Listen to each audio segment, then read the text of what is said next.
Hello everyone, welcome back to Classic Automotive Services.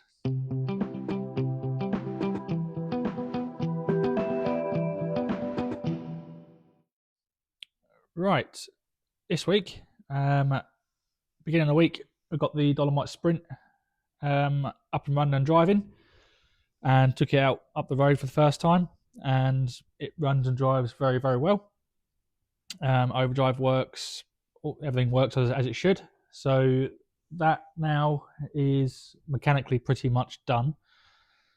And the owner is going to keep it in his garage for a little while until he's ready to do the bodywork on it.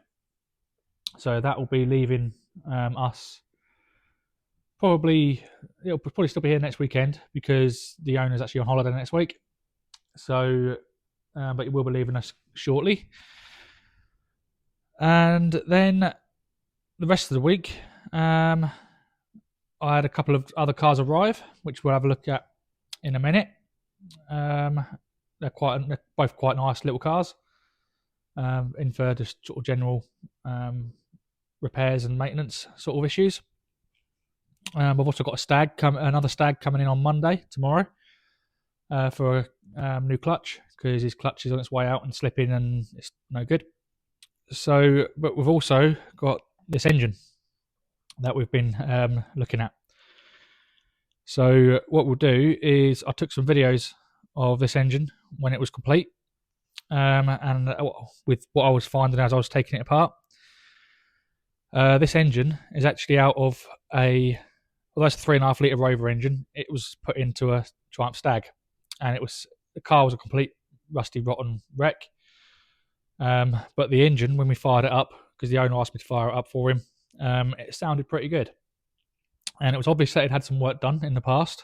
You could see that the heads had, when you looked inside the rocker cover cap, the oil fill cap, it was very clean. So, it was obvious that it had some work done. And when we fired it up, it sounded fairly healthy. It ran on 8 cylinders, no knocks and rattles, etc. And that's as far as it went. Well, he's now sold the engine to another customer of mine for his Stag, as he's got a Stag with a 3.5 litre in it as well, and he's got engine failure. So he's all his big end of main bearings are all breaking up. It's got metal in the sump and metal in the filter. It's knocking on first startup, so his engine's quite poorly. So yeah, he sold him this engine, and it's a Rover P6 engine. So it's a high compression early engine, which is one of the better ones for power, without doing too much work to it. But unfortunately, as you'll see from the videos we're about to put in, it's not gone quite to plan. Hence why it's in this state. So we'll put the videos in now, and then we'll carry on.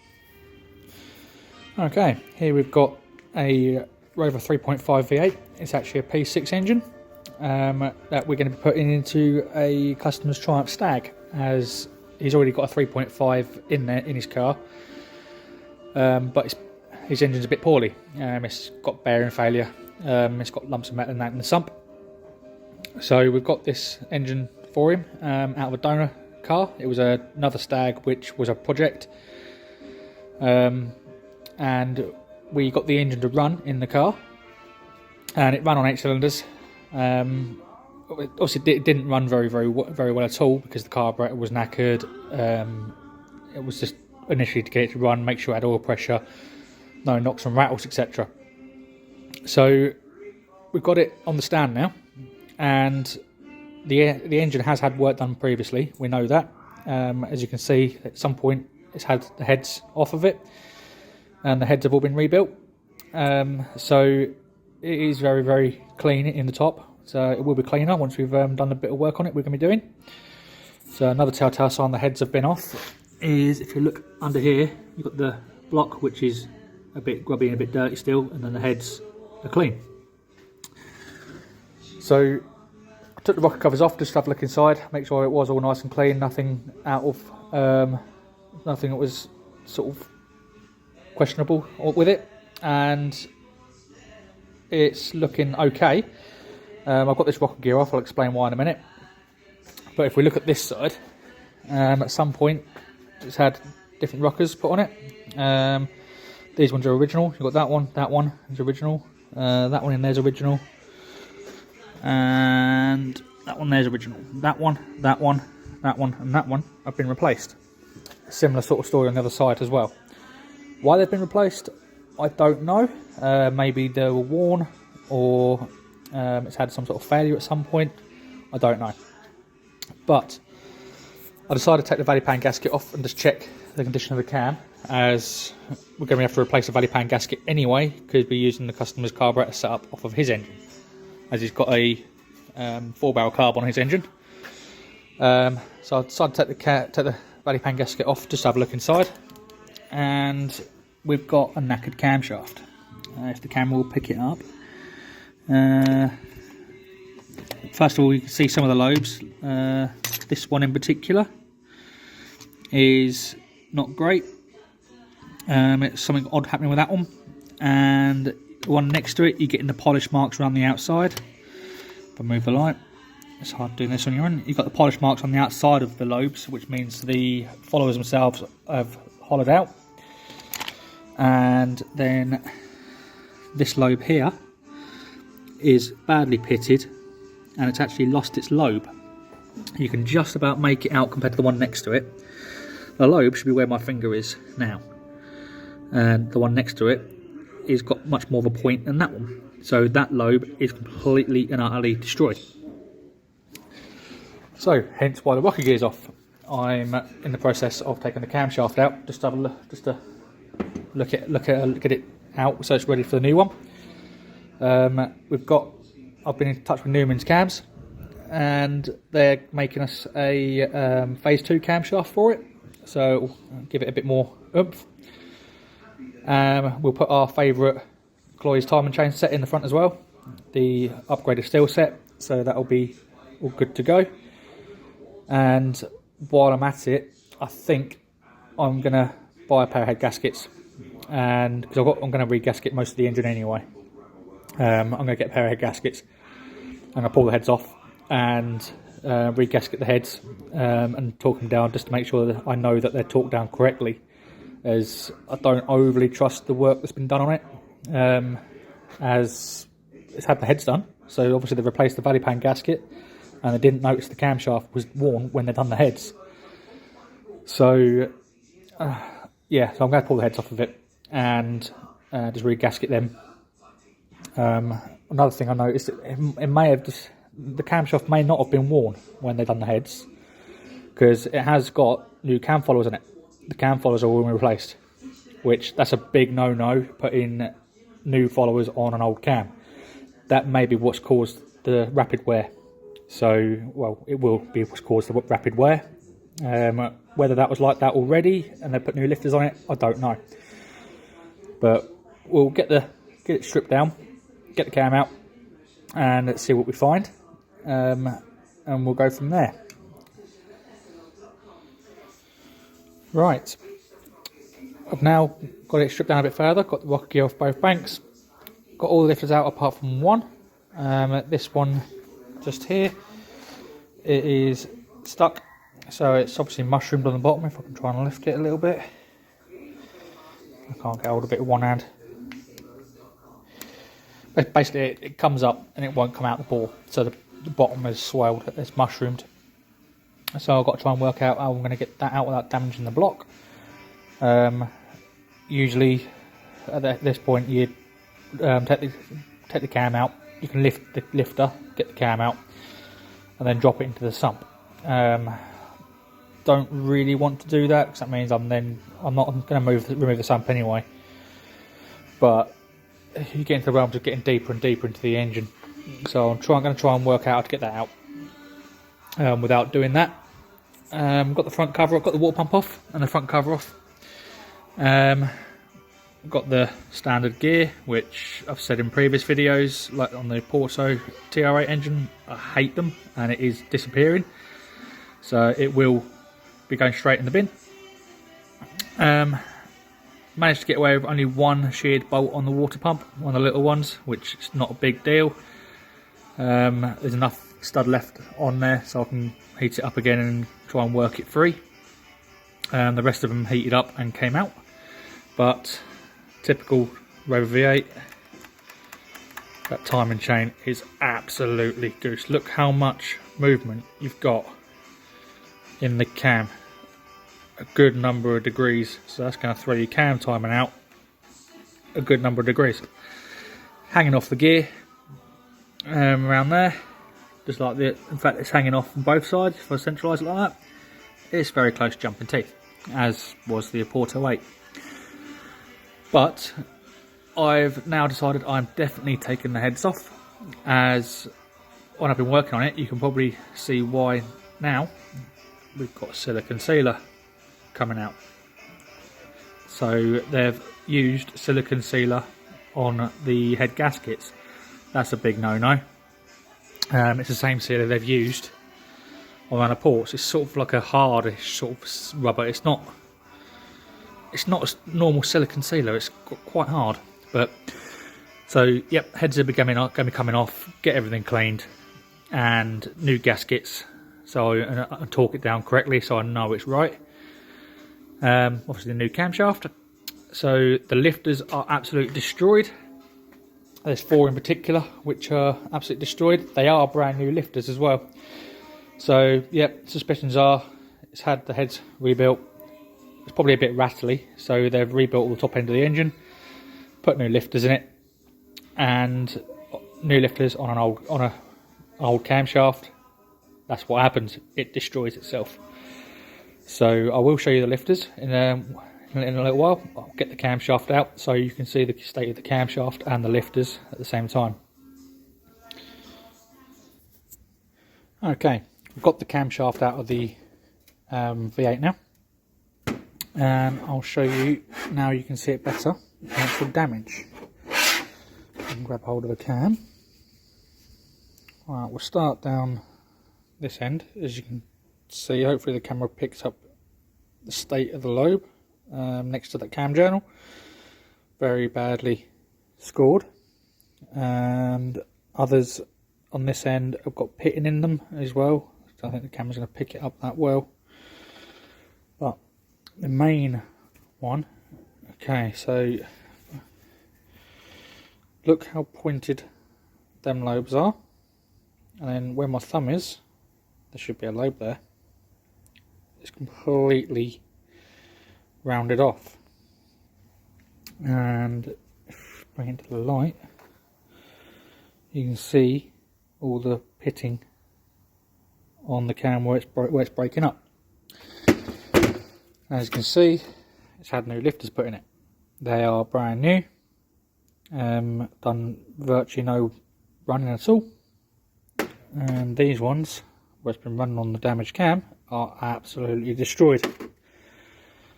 They're completely buggered. Others are bad. That one in particular is really bad. They've all got damage on them. But them ones in particular are the worst. So that is what happens when you put new followers on an old cam. They don't run back in. I know some people say they do. I've never ever seen one that has run in back in and survived, and it destroys the cam and the followers. So a pointless exercise, and it's typical of people literally cutting corners trying to cut costs, and unfortunately you try and cut costs, it always bites you in the arse when you do stuff with engines like this. So luckily I can't see any other damage on the engine so far. The cam bearings look good. Here's the engine. So it's a bit grimy in the front, but we'll get it cleaned up. The cam bearings, like I said, look good. The cam lifter bores all look good. So next step is, it's now lunchtime. I'm going to whip the head off, whip the heads off of it, and just check the bores. Hopefully they'll be okay, as when we did fire it up in the donor car, it didn't smoke or anything like that, so it should hopefully be good. And like I said previously, I just want to seal the head gaskets properly by replacing them, torque them down correctly, especially as it's got silicone sealer oozing out the front of that one, and know that it's going to be right. So yeah, we'll wash the valley pan, wash all the valley down as well, into the sump, and we'll remove the sump at a later date, before we put it all back together and wash that out and re-gasket it. So it should all be a good engine. So yeah, not quite gone to plan of taking it out and putting it straight back into another car. The plan was literally just take, because it did sound so good. But that's the thing with these Rover V8s, they can be absolutely knackered and still sound absolutely fine. The only thing you'll notice is it's not performing as it should. It'll be lacking power.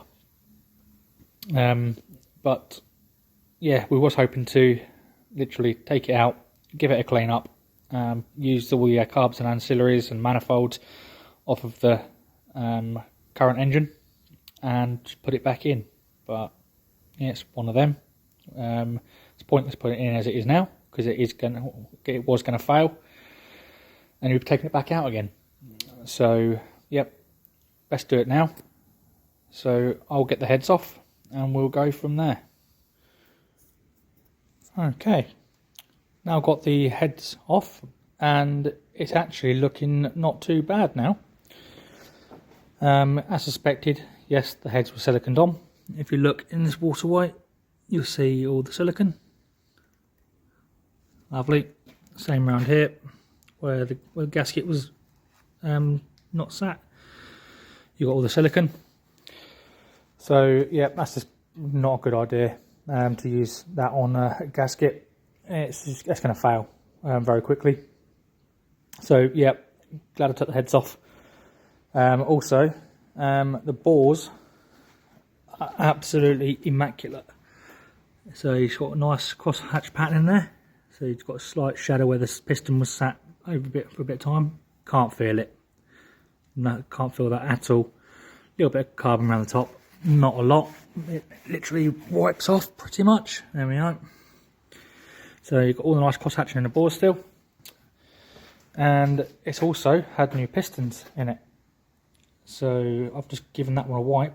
Standard size still. So I'm surprised the bores are that good, but they are good. And for example, look, this carbon, it's how little this engine's done. You can literally wipe it off. So you can literally just give it a good wipe and wipe it off. It's done very, very little running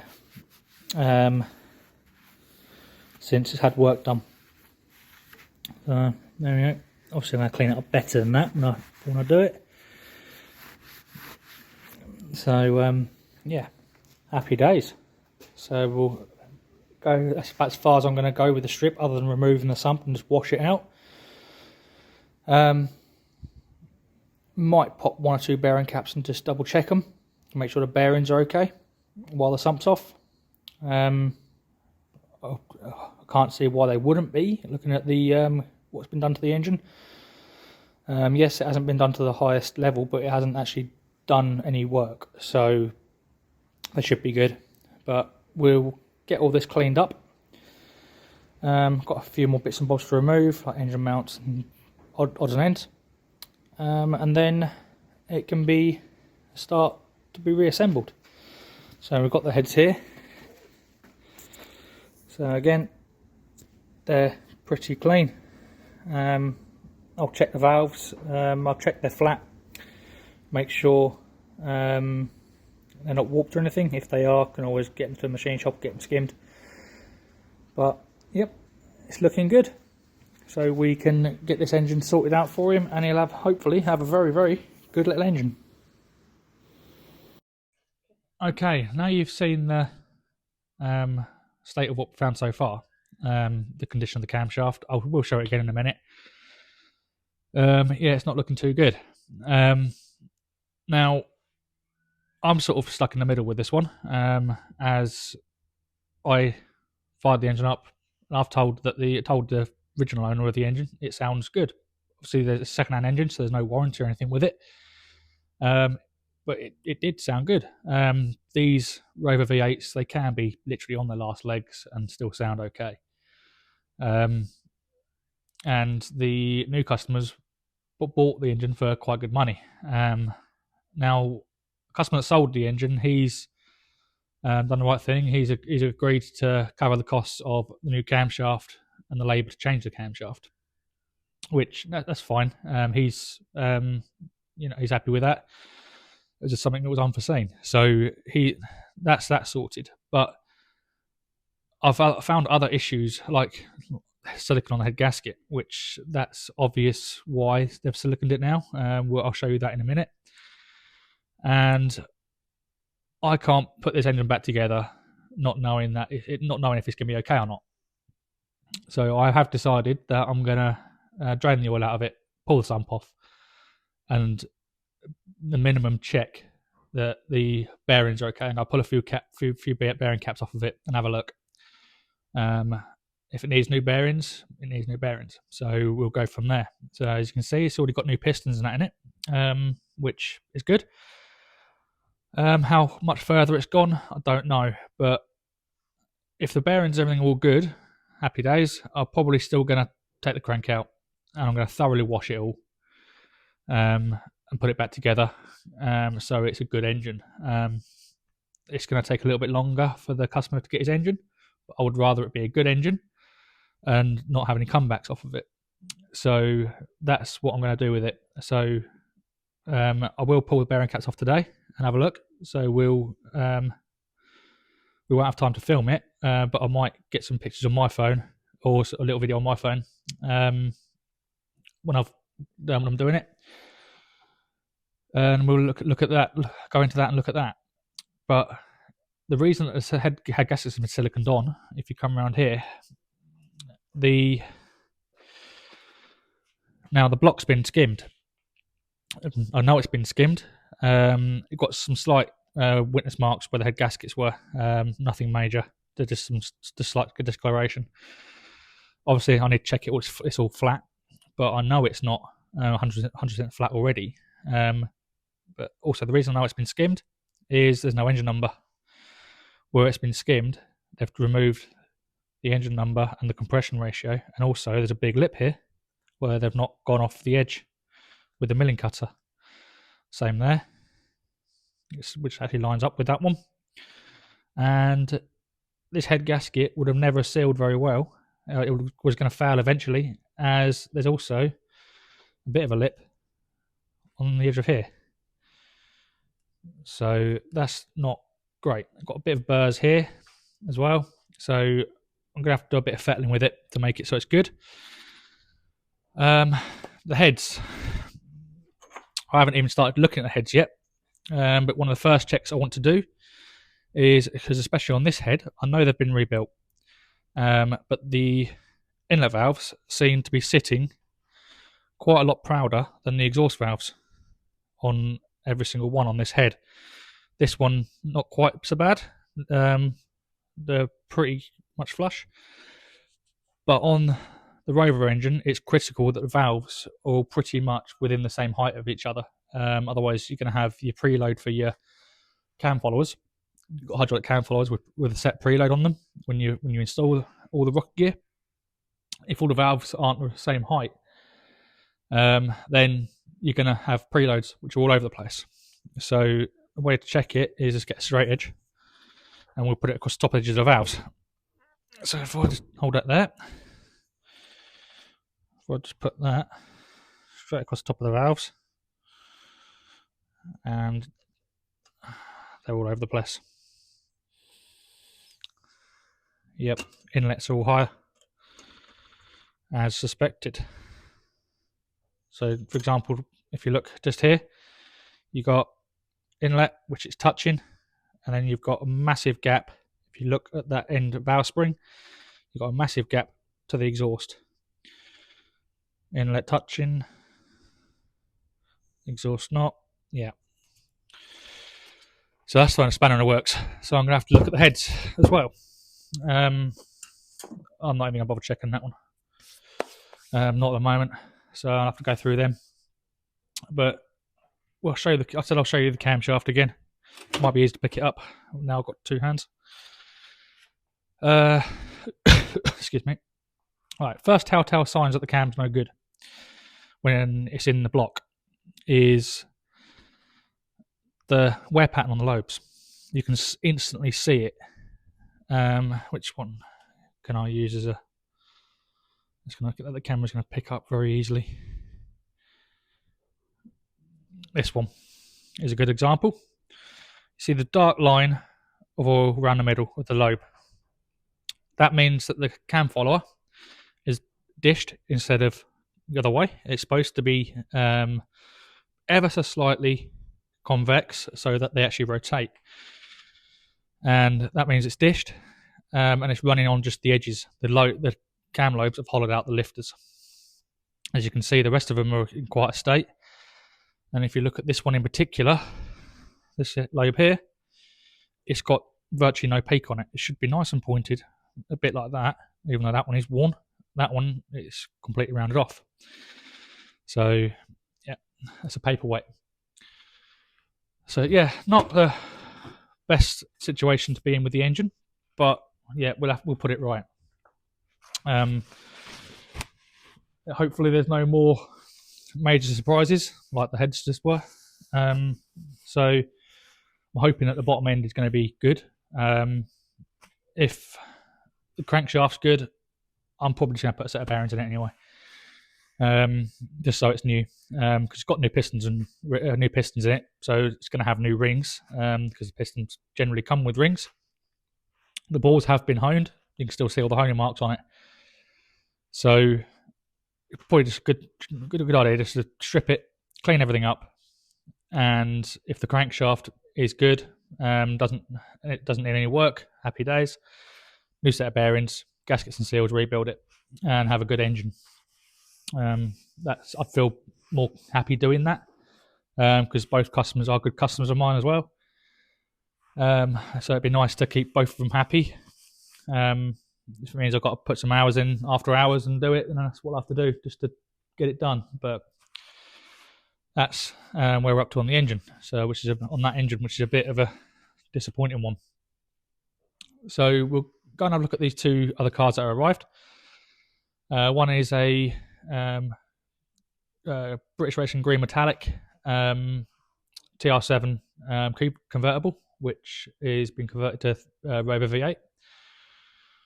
And we've also got the car's not a nice car. It's a Triumph Stag. The car's in immaculate condition, but I don't like it because of the colour. It's brown. Not a fan of the brown on it. So we're going to have a look at them and explain what we've got to do with these. Okay, first one is the TR7 V8. Now, this customer's driven this car down from Doncaster, which is a good 2 to 2.5 hours from here, at least, for a load of work to be done. And one of which is also to sort out the clutch hydraulics now, as when he dropped it off, he asked me to road test it and drop him off to the railway station in it at the same time to see what my thoughts were. And on the way to the railway station, I did say to the customer the clutch doesn't feel very good. The pedal really didn't feel good. But as he driven from Doncaster, I sort of thought, okay, it's made it from Doncaster, so it should be okay. Just to carry on to 2 miles to the train station and back. And lo and behold, on the way back, I lost all hydraulics on the clutch, which that was an experience, trying to drive it back with no clutch. So, but I managed to limp it back. So that's obviously the main issue with it. Other issues, excuse me, is that the charging system isn't working properly. It must be charging for him to be able to just keep driving it like he's been driving it. But no matter what you do with any electrics, the ignition light comes on. On idle, it's sort of flickering. If you rev it, the ignition light comes on. If you put any electrics on, it comes on. I haven't actually looked at how much it's charging yet, but it's got a new alternator on it. And when I looked at the wiring, which is another thing I've got to sort out on the car, in the engine bay, the wiring on the alternator is an absolute mess. One, it should have 3 wires going to it. It's only got 2. It's not even got an alternator plug on it. It's just gone spade terminals, and the wiring in the engine bay is actually dangerous. So I'll show you what I mean. Right, round this side, if you come around here,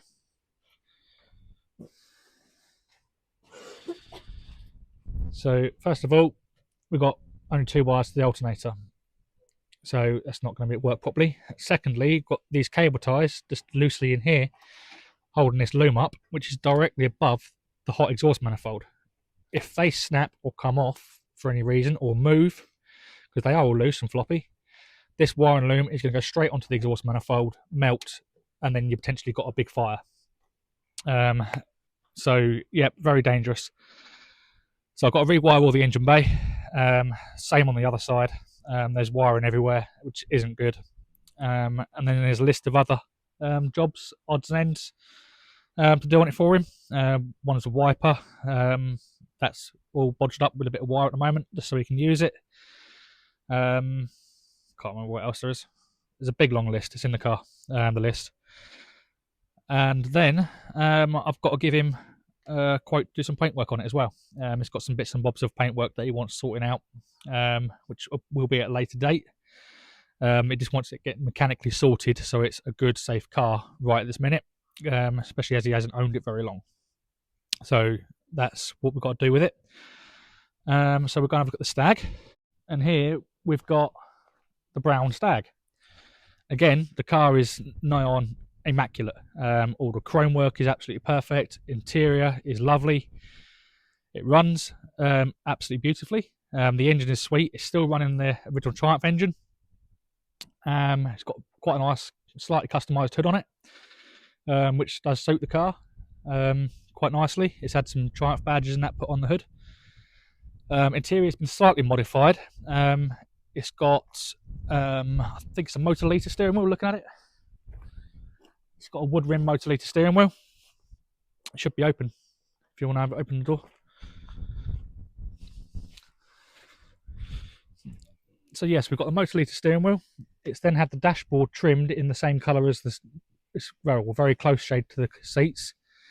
Nice light beige carpets, walnut dashboard, and it's quite a nice light walnut, which suits it. So yeah, very nice little car. Now what it's in for is, again, just a long list of odds and ends, really. Choke light doesn't go out, for example, because that'll be the switch on the choke cable which has come loose, usually. Fuel filler cap doesn't shut and lock, as the pin's bent on the filler cap. What else is there? He wants upgraded LED headlights fitting, but with the original unit, so we're basically just doing a bulb upgrade. The rear lights are very dull, so he wants new light lenses and gaskets, and to re-chrome the inside of the lights with some nice chrome reflectors in there to make them brighten back up again. And then got to do some paintwork on it. Although it does look very nice, it's just got 2 little bits which need sorting out, which I'll show you. So the first one is this front wing. Looks absolutely immaculate. So I'm going to have to remove the trim, remove the indicator, side repeater, probably remove the stripe. In fact, it's that nice, I'm going to remove the stripe. Whether I have to restripe the whole side or I can get away with just restriping the wing, I don't know yet. Depends how well the new stripe matches. If the new stripe's slightly off, then I'll put a complete stripe on the side of the car for him. But the front wing, it's been polished through on this edge at some point. This edge has been polished through, and someone's tried to touch it up badly along here. So we've got to repaint the wing for him. And then on the boot lid, something has happened to the boot lid, and the paint's cracked. And someone's tried to rub it at some point with something. I believe he told me he had a sticker, someone put a GB sticker or something on it to hide it when he bought the car. So got to rectify the paintwork on the boot lid as well, which I'm looking forward to, as it's going to be Lovely colour to try and match, but I'm sure we'll get it done. I'll probably take the boot lid off and go and get it spectrographed to actually match it properly, because it's not the original colour. Someone's restored the car in the past and painted it this colour. I can't remember what colour the car was originally. I'll have a look and let you know next week, because it'll be on the VIN plate. But that's pretty much where we're up to with all the cars. So, yep, next week got the clutch on a magenta Stag to do. That's coming in tomorrow, and then I'm probably going to do the green 7 and just bash that out. There's only a few hours, well, I say a few hours, there's probably a day or so's work on that to sort that out, and then I can concentrate on this one and get this one sorted out, as the guy's not in too much of a rush for this one, but obviously he wants it so it's right, so I can then concentrate on this and get this one sorted out, as well as doing the engine. So very, very busy, because as soon as I got that engine sorted out, then got to have the car in, do the engine swap. So on that note, please like and subscribe, and we'll see you next week. Okay, I've got the sump off of this Rover V8 engine. I'll have a look in there in a second. But in the sump, now I pulled the sump off with the engine up the other way. It's just good practice to do that, so you keep everything in the sump, so it doesn't go up into the engine, so you can actually see what's actually in there. Now, if you look just in there, we've got metal, a big clump of it just there. Now, I can't see any bronzy colour bits, which would be bearings. There's lots of bits in here, but I can't see any bronzy bits. So I'm hoping that is just off the camshaft. There's no bronze or anything in it, so I'm hoping that's where the camshaft is let go. But we'll find out. Now, hold on a second. In the engine, let me put my light down. Stay there. Right. In the engine, it's quite clean and dry in here, but that could be where I've started washing the top end down. Someone's cut the windage tray badly for some reason.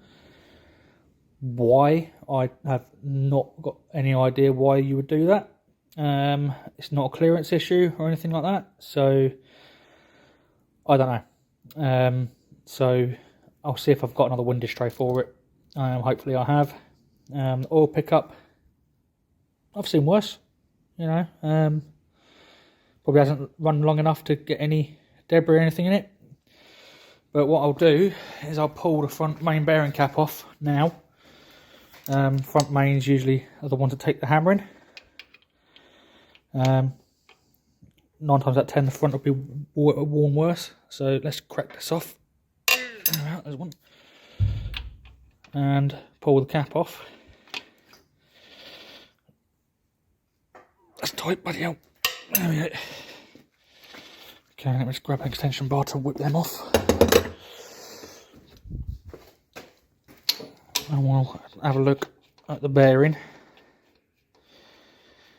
So as you can see as well down there, if I turn around, if I grab my light again, you'll see the pistons, and they are brand new. Yeah, seeing that? Literally brand new pistons, no oil staining on them, same in there. So it's had work done, but maybe not to the best standards. Well, definitely not to the best standard from what I've seen so far. But we'll undo the main cap. And we'll have a little look. Okay, that's free. Now, can I get this off one-handed? So I'll pick the bolts up. Put them together. Come on, there we go. Ooh. Well, it's got some running marks on it. But it's not great, but crankshaft, looks like that's been ground. Looks like new. So that's just, workbench is a mess at the moment. Sorry about that. Let's pop this shell out. See what size we've got on. That definitely looks like that's been ground to me, or at least polished.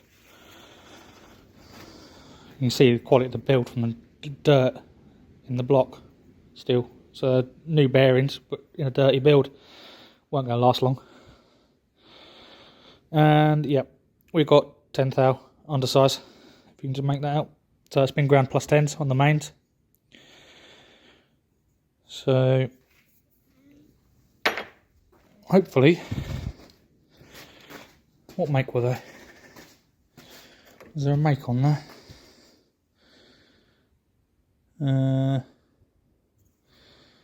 Nothing relevant. Okay. So hopefully, I'll pull a big end. Hopefully the rest of the crankshaft journals are like this. Obviously, I will have to measure them, make sure it's been ground to the correct tolerance. If it has, hopefully we're getting some good news with this now, and the rest of the journals will be like that, and I can just clean it thoroughly, make sure it's immaculately clean, and I'm going to put another set of bearings in it, check the rings and the ring gaps, and reassemble it so it's a good engine again. I'm probably going to have the balancing checked. It's had new pistons on it, so with a V engine, if you change the pistons, you have to have the bottom end rebalanced. There's no, oh, it might be alright, it won't be alright. Because when they balance the crankshafts on a V engine, they use bob weights which are matched to the piston and conrod assembly. So yeah, again, from the level of build that it's had so far, I don't trust anything on it. So yeah, I'll have to have the balancing checked to know it's good. But hopefully get away with literally gaskets, seals, new set of shells, a new cam obviously. We're going for a Newman Phase 2 camshaft in it. I forgot to mention that earlier. Good thing about Newman's cams is it doesn't matter if it's the bog standard grind or if it's the out-and-out performance cam, they're the same price. They're ground to order, so you're getting a fresh grind. You're not getting one that's been sat on the shelf for God knows how long, etc. So, and plus, I can't find anyone that can compete with them on price for the same level of quality. So they're very good camshafts.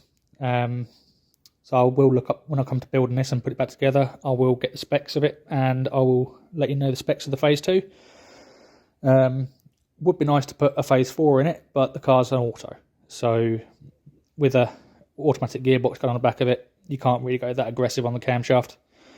So the Phase 2 will give it a nice broad power band, and it will give it a nice performance increase at the same time. But I'm going to pull a couple of big ends, and I will just photograph them, and hopefully they're just as good. So when we'll have a look,